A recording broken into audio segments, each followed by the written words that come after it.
Ibibenta ko na tong luma kong cellphone kasi luma na.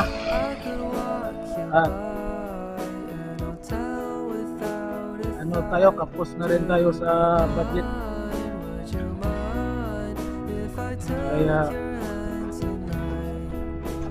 ibibenta ko na siya.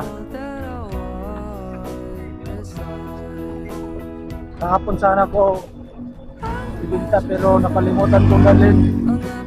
Kaya bumalik ako ngayon dito sa Tugon.